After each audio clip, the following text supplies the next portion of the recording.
بسم اللہ الرحمن الرحیم۔ میں ہارون رشید ہوں۔ 14 سالہ رضوانہ لاہور کے ایک ہسپتال میں پڑی ہے اور اس کے سر پہ 15 زخم ہیں۔ ان زخموں میں کیڑے پڑے ہیں اور اگر اس کا بہترین علاج نہ کیا گیا تو اس کی زندگی خطرے میں پڑ سکتی ہے۔ اسے خوش بختی ہی سمجھنا چاہیے کہ وہ بروقت، یعنی اتنا بروقت کہ اس کا علاج ممکن تھا، پتہ چل گیا اور اسے سرگودا سے لاہور منتقل کر دیا گیا۔ لیکن اس کا امکان کم دکھائی دیتا تھا کہ ڈنڈوں سے پٹنے والی اور مہینوں تک پٹنے والی بچی جو ہے اس کے ملزموں کو، جج صاحب کو اور ان کے اہلیہ کو سزا مل سکے۔ سزا تو مار پیٹ تو ان کے اہلیہ نے کی، مگر جج صاحب کو معلوم تھا، انہوں نے اسے روکنے کی کوئی کوشش نہیں کی۔ اس بچی کا کوئی قصور نہیں تھا۔ اگر یہ بات مان بھی لی جائے کہ اس نے کھانے کی کوئی چیز چوری کی تھی تو یہ گھروں میں یہ روز مرہ کا معمول ہے۔ مجھے اپنے گھر کا حال معلوم ہے کہ اس میں چھریاں غائب ہو جاتی ہیں، بعض اوقات چمچ غائب ہو جاتے ہیں، لیکن اس پر ملازموں سے باز پرس نہیں کی جاتی۔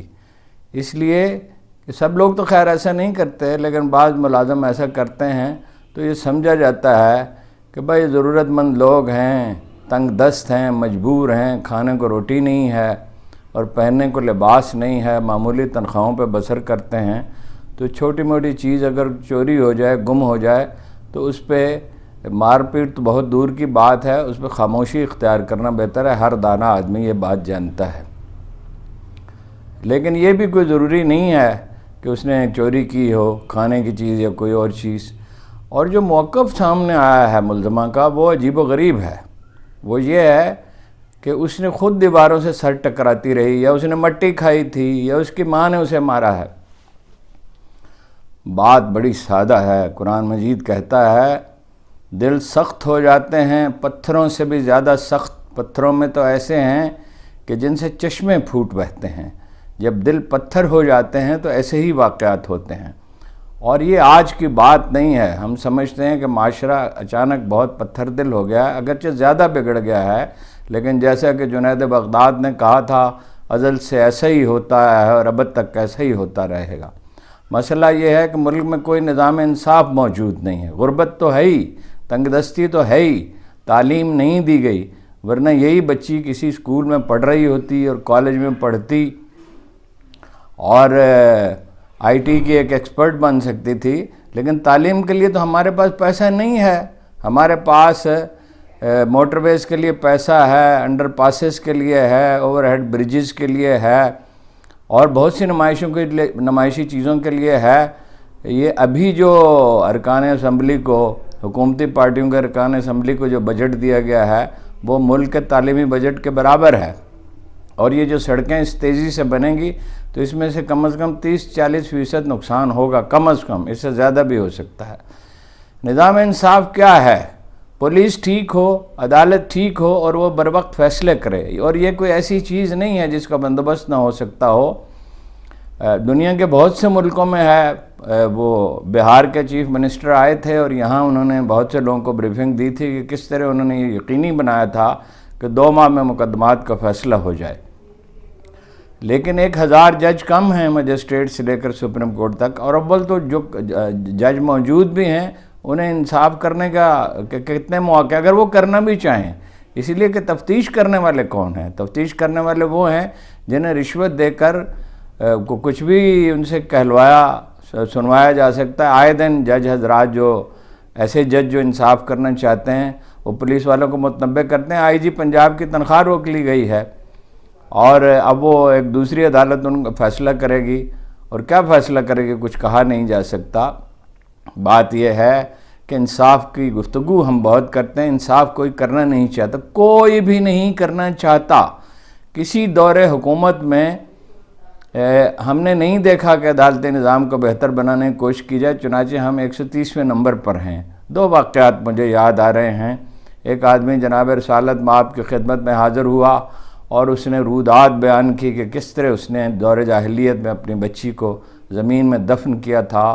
روتے روتے سرکار صلی اللہ علیہ وسلم کی داڑھی بھیگ گئی آنسوؤں کے ساتھ۔ پھر ایک اور آدمی آیا، اس سے پہلے یا اس کے بعد، کیونکہ اس زمانے میں تاریخیں لکھنے کا رواج نہیں تھا لیکن واقعات مستند ہیں۔ اس نے کہا یا رسول اللہ، کیا ہمیں دور جاہلیت کے میں جو ہم نے نیکیاں کی اس کا ثواب ملے گا؟ آپ نے پوچھا تم نے کون سی ایسی نیکی کی تھی جس کی ثواب کی تم امید رکھتے ہو؟ اس نے کہا میرے 2 اونٹ گم ہو گئے، میں ان کی تلاش میں نکلا تو میں نے انہیں بوڑھے کے پاس پایا اور میں نے اسے کہا یہ اونٹ تو میرے ہیں۔ اس نے کہا تمہارے ہیں تو لے جاؤ، میں نے چوری تو نہیں کی، تو چرتے ہوئے میرے پاس آ گئے تھے۔ پھر وہ ایک دوسرے کا حال پوچھنے لگے تو اس نے کہا کہ میرے ہاں بچے کی ولادت ہونے والی ہے۔ اس نے کہا تو کہ تمہارے منصوبے کیا ہیں؟ اس نے کہا لڑکا ہوا تو پالوں گا اور لڑکی ہوئی تو دفن کر دوں گا۔ میں نے اس سے کہا، وہ آدمی کہتا ہے، میں نے اس سے کہا تم میرے اونٹ رکھ لو اور یہ بچی مجھے دے دو۔ وہ ایسا سنگ دل تھا، اس نے کہا کہ تیسرا اونٹ جس پہ تم سوار ہو کے آئے ہو یہ بھی مجھے دے دو۔ تو اس نے کہا ہاں، اس پہ ایک آدمی سے کہو مجھے میرے گھر چھوڑ آئے اور پھر تیسرا اونٹ بھی لے لو۔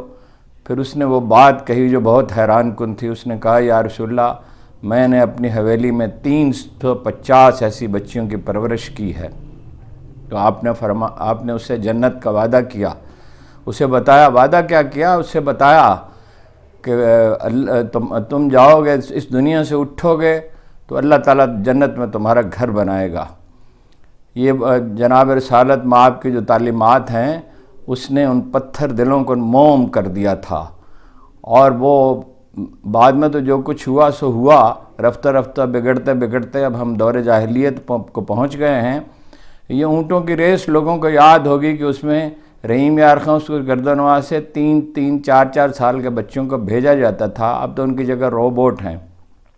سبق اس کا صرف ایک ہی ہے کہ اگر یہی صورتحال رہتی ہے، اگر یہی زرپرست اور یہی پتھر دل لوگ ہم پہ حکومت کرتے رہے، پولیس اگر یہی رہی جو اب بھی سیاسی کارکنوں کے گھروں میں گھس جاتی ہے، ان کا سامان اٹھا لاتی ہے اور غیر متعلق خواتین اور بوڑھوں اور بچوں کو تک پر ستم ڈھاتی ہے، اور سندھ میں تو ایسا بھی ہوا پچھلے دنوں کہ ایک 1.5 سال کی بچے کو ایک مقدمے میں نامزد کر دیا گیا۔